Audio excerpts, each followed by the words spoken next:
한국 인터넷에는 다양한 공포썰들이 떠돌아다닙니다. 이러한 이야기들은 주로 게시판이나 블로그, 각종 커뮤니티 사이트에서 쉽게 접할 수 있고 그중 일부는 사람들의 머릿속에 깊은 인상을 남기기도 합니다. 지금부터 소개할 이야기는 여러 차례 회자되며 사람들에게 깊은 공포를 안겨준 적이 있는 장면들을 모아 구성한 긴 공포 이야기입니다. 이 이야기는 어느 중소도시의 외곽에 있는 작은 마을에서 시작됩니다. 주인공인 성민은 도시의 번잡함을 피해 조용한 마을로 이사오게 되었습니다. 그가 이사한 집은 예스러운 한옥이었고 그 자체로는 매우 아름다웠지만 마을 사람들은 그곳에 대해 수상한 속삭임을 주고받곤 했습니다. 성민은 얼핏 들리는 이야기들에 신경 쓰지 않기로 하고 집 정리를 시작했습니다. 이윽고 밤이 되자 집은 고요한 어둠에 잠식되었습니다. 성민은 침대에 누워 잠을 청하려 했지만 이상하게도 창밖에서는 계속해서 삐걱거리는 소리가 들려왔습니다. 처음에는 바람 소리라고 생각했지만 그 소리는 점차 커졌고 마치 누군가가 베란다를 돌아다니며 발을 끌곤 하는 것 같았습니다. 그는 용기를 내어 창문을 열어봤지만 아무것도 보이지 않았습니다. 그러나 그때 뒤에서 머리카락이 곤두서는 싸늘한 기운이 감돌았습니다. 갑자기 방 안의 온도가 급격히 떨어진 듯했고 숨소리마저 얼어붙는 느낌이었습니다. 온몸이 얼어붙을 듯한 공포 속에서도 성민은 침착하려고 애썼고 결국 아침이 되어 겨우 잠들 수 있었습니다. 다음날 성민은 마을 이웃들에게 어젯밤의 경험을 이야기했습니다. 그랬더니 한 할머니가 조용히 그에게 다가와 10년 전이 집에 살던 가족에 관한 이야기를 풀어놓았습니다. 그 집에서는 끔찍한 사건이 일어난 적이 있었습니다. 그 집의 전 주인 가족은 갑작스러운 사고로 목숨을 잃었고 그 이후로 집에서는 이상한 일들이 많이 벌어졌다는 것이었습니다. 성민은 그 이야기를 듣고 나니 새로 이사온 집에서의 생활이 점점 두려워졌습니다. 밤마다 들리던 발소리는 계속되었고 심지어는 현관문을 두드리는 소리도 들리곤 했습니다. 어느 날 밤 성민은 갑작스러운 두려움에 휩싸여 잠에서 깼습니다. 그 순간 그의 눈앞에는 형체를 알 수 없는 희미한 실루엣이 서서 그를 바라보고 있었습니다. 마치 그 실루엣은 도움을 청하는 듯한 그러나 동시에 분노에 찬 기운을 내뿜고 있었습니다. 공포에 질린 성민은 급히 방을 나와 동네 절에 도움을 요청했습니다. 절의 스님은 그의 이야기를 조심스럽게 듣고는 그 집에 얽힌 원한과 한을 풀어줘야 한다고 조언했습니다. 스님과 함께 한 의식을 통해 성민은 그동안 갇혀있던 원혼들을 달래줄 수 있었고 이후로는 집에서 아무 이상한 일도 일어나지 않았습니다. 이렇게 성민의 이야기는 마무리되었지만 그 마을 사람들은 여전히 그 집을 지날 때면 두려움에 몸을 움츠리곤 했습니다. 시간이 흘러 더 이상 성민의 이야기를 기억하는 사람은 줄어들었지만 그 으슥한 마을 길가에서 들려오는 삐걱거림은 여전히 그 자리에서 새로운 이야기를 만들어내고 있었습니다. 이 이야기는 전형적인 한국의 공포썰로 많은 사람들이 자신들의 경험을 떠올리며 두려움을 나누곤 합니다. 공포 이야기는 흔히 그렇듯이 우리 주변 어디에나 있을 법한 친숙한 장소와 사람들 속에서 더욱 실감나게 전해지곤 합니다.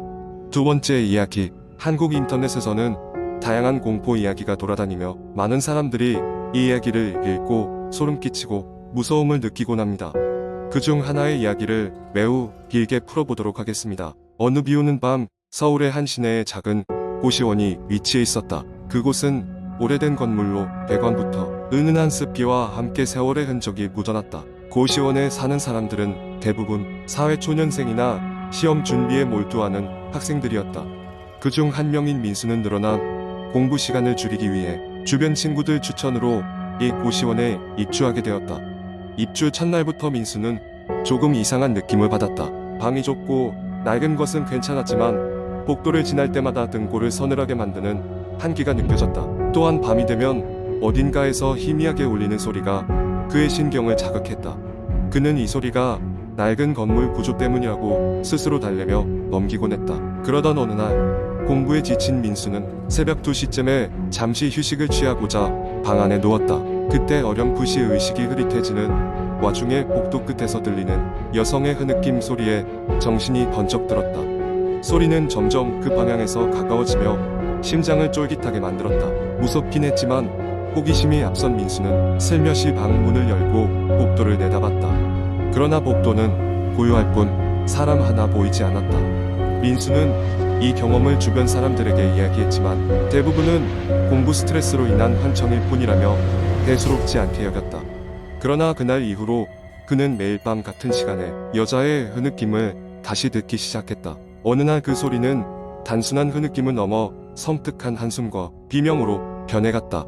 그는 두려움에 떨었지만 고시원에서 나가기엔 이미 납부한 월세와 주변 시설의 편리함이 아쉬웠다. 하루는 도저히 견딜 수 없었던 그는 옆방에 사는 친구에게 이 경험을 털어놓았다. 친구는 잠시 고민하더니 한 가지 이야기를 꺼내놓았다. 이 고시원에서는 매년 한 번 같은 날 같은 시간에 놀라운 사건이 일어난대. 예전에도 어떤 여학생이 여기서 시험 준비하다 무리를 했는지 안타까운 결과를 맞이했지. 그 이후로 그녀의 넋이 이곳을 떠돌고 있다고 하더라고. 민수는 그 이야기에 등골이 서늘해졌지만 한편으로는 단순한 도시 전설 중 하나라고 치부했다. 그러나 그날 이후 방 안의 이상한 현상들은 더욱 빈번하게 등장했다. 혼자 방에 있을 때 누군가가 그의 이름을 속삭이기도 하고 냉장고에서 셀 수 없이 많은 음식이 이유 없이 상해버리기도 했다. 민수는 점점 자신이 위험에 처했다고 느끼기 시작했다. 결국 그는 결심하고 고시원을 떠나기로 했다. 짐을 싸고 난 뒤 고시원을 나설 때 문득 그 여성의 그 느낌이 다시 한번 들려왔다. 그러나 이번에는 그녀의 목소리가 분명하고 명확하게 들렸다. 도와줘. 제발. 고시원을 나서는 순간 어떤 묘한 충동에 사로잡힌 민수는 마지막으로 고시원 옥상에 올라가 보기로 했다. 그곳에서 그는 마치 누군가가 남긴 것처럼 보이는 작은 일기장을 발견했다. 일기장에는 고시원에 살았던 여학생의 심경이 자세히 적혀 있었고 그녀가 극심한 압박과 스트레스를 이겨내지 못해 선택한 결정이 고시원의 옥상에서였다는 사실을 알게 되었다. 민수는 일기장을 가지고 고시원을 벗어났다. 그리고 얼마 후 지역 경찰서에 가서 그 내용을 전달했다. 경찰 조사는 다시 진행되었고 그 결과 고시원의 옥상은 철저히 봉쇄되었다. 거기서 그녀의 흐느낌은 더 이상 들리지 않았다.